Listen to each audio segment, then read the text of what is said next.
प्रिय संस्कृत मित्राणि नमः संस्कृतः। एचडीजी क्लासेज पर निशतकम में विद्योत्पद्य की व्याख्या चल रही है और उसी क्रम में 17 श्लोकों तक का हमने अध्ययन कर लिया है और उसके आगे शार्दूल विक्रीडत छंद है। इसके पहले हमने पढ़ा था कि विद्या नाम नरस्य रूप अधिकम प्रच्छन्न गुप्तम धनम। ये श्लोक हम लोग पढ़ कर आए हैं। विद्या की महत्ता का वर्णन हो रहा है और यहाँ पर भी बताया गया है कि विद्या की महिमा क्या है। आइए जानते हैं उस विद्या की महिमा क्या है। लेकिन उसके पहले प्रतिदिन की तरह वही निवेदन, वीडियो को शेयर करें अपने व्हाट्सएप फेसबुक ग्रुपों पर जो संस्कृत से संबंधित हो उसी पर, अन्यथा किसी पर न शेयर करें।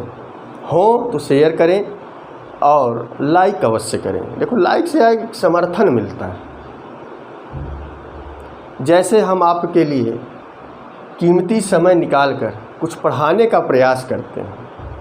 हमें क्या पड़ी है, सरकार हमें पैसा दे रही है, हम अपना जीवन यापन कर सकते हैं। 2 से ढाई 4 5 घंटे आपके लिए समय क्यों निकालते हैं? आपको लगता होगा 10 मिनट का वीडियो है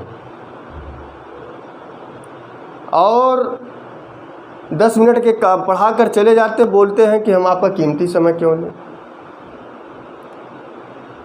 इसको बनाने में, एडिटिंग करने में, चैनल पर लोड करने में कम से कम, अब आपको लगेगा ये 10-15 मिनट 12 मिनट का वीडियो होगा, कम से कम 4 से 5 GB का होगा, 6 GB का होगा। ये HD की बात बता रहे हैं और जहाँ हमने फुल HD डाला 12 GB 20 GB तक जाएगा। उतने डाटा चाहिए। ठीक है, हम आपसे कोई शुल्क नहीं लेते, डाटा का पैसा भी नहीं लेते। जो हमारा डाटा खर्च होता है तो आप समझदार हो, अब आपसे कहने की आवश्यकता नहीं है। आइए शार्दूल विक्रीडत छंद में पढ़ते, समय न लेते। कुछ भी इस श्लोक में नहीं है, बस विद्या की महिमा बताया गया कि यह है तो इसकी क्या आवश्यकता, यह है तो इसका क्या प्रयोजन, बस यही इस पूरे श्लोक में है, कुछ विशेष नहीं है। शार्दूल विक्रीडत छंद है कि शौर्या स्वैरयदिमः सजौ सततिगा शार्दूल विक्रीडितम् क्षान्तिश्चेत् कवचेन किं किमर्भिः क्रोधोऽस्ति चेतद्देहिना चेदेहिनाम् ज्ञाति चेदनलेन किं यदि सुहृदे यौषधं किं फलम् किं सर्पैर्यदि दुर्जना किमु धनैः वेद्यान्वद्यायदे व्रीडा चेत् किमु भूषणैः सुकविता यद्यस्ति राजेन किं शौर्या स्वैरयदिमः सजौ सततिगा शार्दूल विक्रीडितम्। तो यहाँ बताया गया कि शांति चेत माने यदि, जहाँ जहाँ चेत शब्द आएगा यदि होगा कि यदि शांति क्षमा, शांति क्षमा, यदि आपके अंदर क्षमा है, कवच की क्या आवश्यकता है। और अंत में दिया है देही नाम, देही नाम मनुष्य नाम, मनुष्याणाम, कि यदि मनुष्य के पास चेत, यदि मनुष्य के पास शांति क्षमा है तो चेत कवचेन, कवचेन किम, कवच की क्या अवस्था, सुरक्षा की क्या आवश्यकता। क्षमा कर दोगे तो आपको कभी भी कवच की आवश्यकता नहीं पड़ेगी। और बताया कि क्रोधोस्ति, यदि आपके पास गुस्सा है, क्रोध है तो किम रिभि, तो किम अरिभि, शत्रुओं का कोई आवश्यकता नहीं। आपके गुस्से से स्वतः शत्रु बन जाएंगे। यह विद्या की महिमा है। विद्या हमें बता रही है कि यदि क्रोध करोगे तो शत्रुओं की कोई आवश्यकता नहीं पड़ेगी, स्वतः शत्रु बन जाएंगे। शत्रु को खोजने की आवश्यकता नहीं पड़ेगी कि तुम शत्रु ढूंढो कि हमारा शत्रु कौन है। ऐसी आवश्यकता नहीं पड़ेगी, केवल क्रोध कर लो, शत्रु आराम से आपके बन जाएंगे। पहली लाइन का अर्थ क्लियर हो गया। हमने बताया था ना कि यह होगा तो इसकी क्या आवश्यकता। क्रोध है तो शत्रु की कोई आवश्यकता नहीं, शत्रु स्वतः उत्पन्न हो जाएंगे आपके। इसीलिए च देही नाम, चेत देही नाम, यदि जो मनुष्य हैं देही नाम, मनुष्य लोग के पास क्षमा है तो कवच की आवश्यकता नहीं, क्रोध होगा तो शत्रुओं की भी आवश्यकता नहीं पड़ेगी, क्रोध से ही शत्रु उत्पन्न हो जाएंगे, ढूंढना नहीं पड़ेगा। दूसरी लाइन में बताया कि ज्ञातेस्त चेद अनलेन किम, अनलेन अग्नि की क्या आवश्यकता यदि आपके पास बंधु बांधव भाई आदि है, आपके पड़ोसी, आपके बंधु बांधव यदि आपके पास हैं तो अग्नि की कोई आवश्यकता नहीं। जिस दिन कोई व्यक्ति अकेला होता है, उसके प्रियजन उसे छोड़कर इस संसार से चले जाते हैं, तब उस व्यक्ति से पूछो कि आपके हृदय में कौन सी अग्नि जल रही। दिन रात वह शोक संतप्त में जलता रहेगा कि ना उसका कोई चाहने वाला है, ना उसका कोई दुख पूछने वाला है, कैसी पीड़ा है, ना भोजन की व्यवस्था है, ना बनाने वाला है, ना बनाने वाली है। इसी सब पीड़ा में वह अंदर ही अंदर जलता रहेगा। इसीलिए भर्तृहरि ने कहा कि ज्ञातिस्त चेदन लेन, कि यदि बंधु बांधव हमारे पास हैं तो अग्नि की क्या आवश्यकता। और बताया कि यदि सुहृत, यदि अच्छे हृदय वाले हैं तो औषधम किम फलम, ना तो फल और औषधियों की कोई आवश्यकता नहीं पड़ेगी। यदि अच्छा मित्र है वह आपको दुख के हर लेगा, आपके दुख को चुरा लेगा।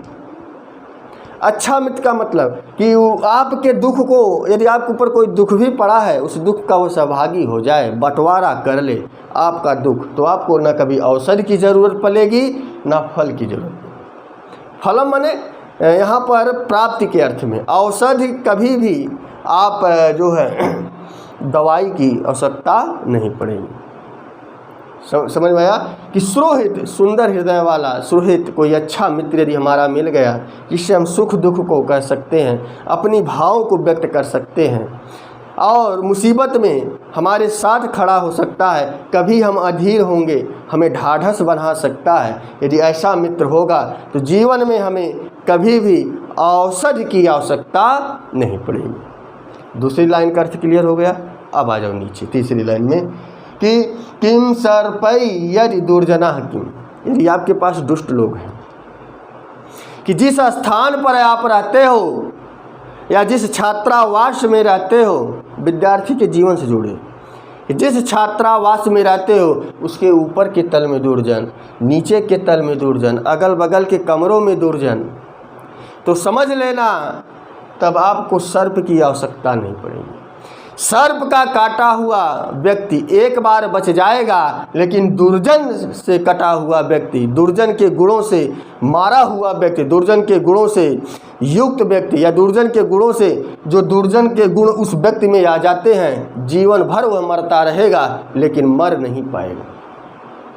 जीवन भर वह मरेगा, क्षण क्षण मरेगा, सारी दुष्टता आ जाएगी। इसीलिए भर्तृहरि ने कहा कि दुर्जन से दूरी बना लो।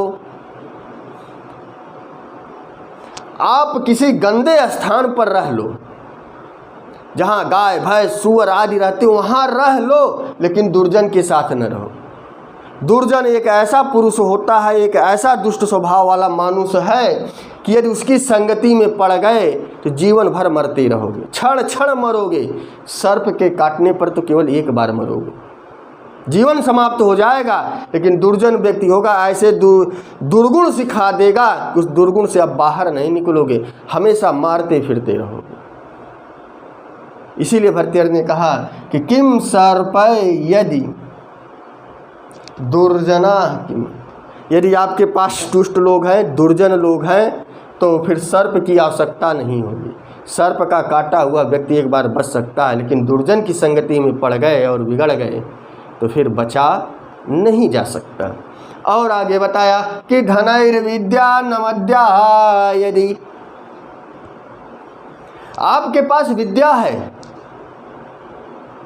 तो धन की आवश्यकता नहीं होनी चाहिए। जैसे हम ही को देख लो, सरकार पैसा दे रही है, विद्या का दे रही है। कोई नृत्य कर रहा है, उसका पैसा उसे मिल रहा है। कोई बढ़िया गा रहा है, उसका पैसा उसे मिल रहा है। अनवद्या माने अनिंदनीय। यदि आपके पास अनिंदनीय विद्या है, कुछ निंदनीय विद्या भी होती है कि आपको फिजिक्स पढ़ा दिया गया, रासायनिक सूत्र बता दिए गए, भौतिक विज्ञान पढ़ लिए, बम बनाना सीख लिए, अब पड़ोसी के घर में बनाकर मार दिए। ये निंदनीय विद्या अच्छी थी, लेकिन आपने उसका उपयोग गलत कर लिया। तो इसीलिए बताया कि धनैर्विद्या अनवद्या है। यदि आपके पास अनिंदनीय विद्या है, मन जिसकी निंदा न किया जा सके, तो आपको कभी भी धन की आवश्यकता नहीं होगी। इसलिए हे महापुरुषों, भर्तृहरि के वचनों को अपने अंदर उतारो। काव्यम यशसे अर्थ कृते व्यवहार विदे। काव्य यश के लिए, धन के लिए और व्यवहार के लिए पढ़ो। धन के लिए पीछे तुम भाग रहे हो, विद्या पढ़ो ना, विद्या को सीखो ना, धन स्वतः आपके पास आएगा। और चौथी लाइन में कहा कि व्रीडा चेत किम भूषणई। यदि आपके पास लज्जा है तो कोई आभूषण की आवश्यकता नहीं है। लज्जा माने शर्मीला।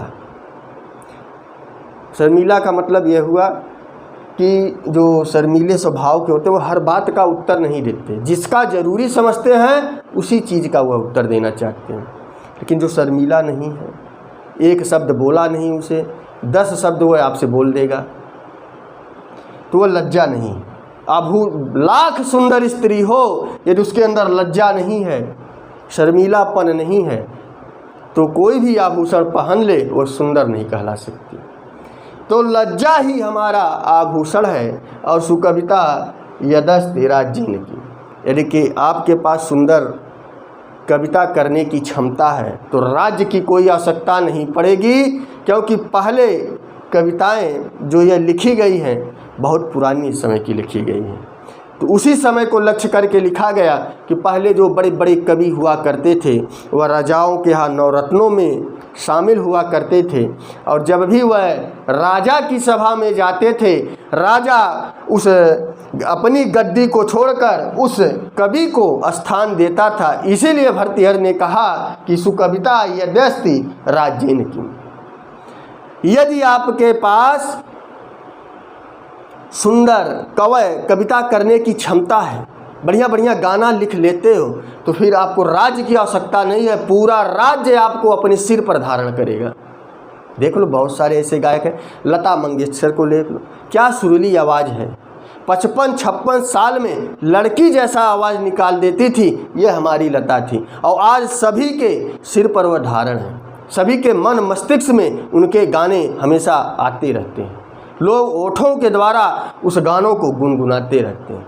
किसके द्वारा? सुकविता के द्वारा, क्योंकि उन्होंने सुंदर कविता का वर्णन किया, सुंदर कविता अपने मुख से निकाली। और 55, 56, 60 वर्ष की आयु में भी वो एक लड़की जैसी आवाज़ में गाना गा रही है। तो समझ लेना कि सुकविता से यद्यास्ति, यदि आपके पास है तो राज्येन किम, राज्य की कोई आवश्यकता नहीं। पूरा राज्य आपको अपने सिर पर बैठाएगा, पूरे राज्यवासी आपको अपने सिर पर धारण कराएंगे, अर्थात उनके सिर पर, मस्तक पर, उनके लिए पूजनीय बन जाओगे। वाह क्या आवाज़ है, क्या लड़की की तरह गा रहे। ऐसा होगा तो यह भर्तृहरि ने इस श्लोक के माध्यम से बताया कि यदि आपके पास विद्या है तो ना धन की आवश्यकता है, ना राज्य की आवश्यकता है, ना आभूषण की आवश्यकता है। तो इस सब आज चीज़ों से बताया गया। तो कैसा लगा कमेंट में लिखिए। तो बस आज के लिए इतना ही। नमः संस्कृताय, शुभ संध्या, शुभ रात्रि।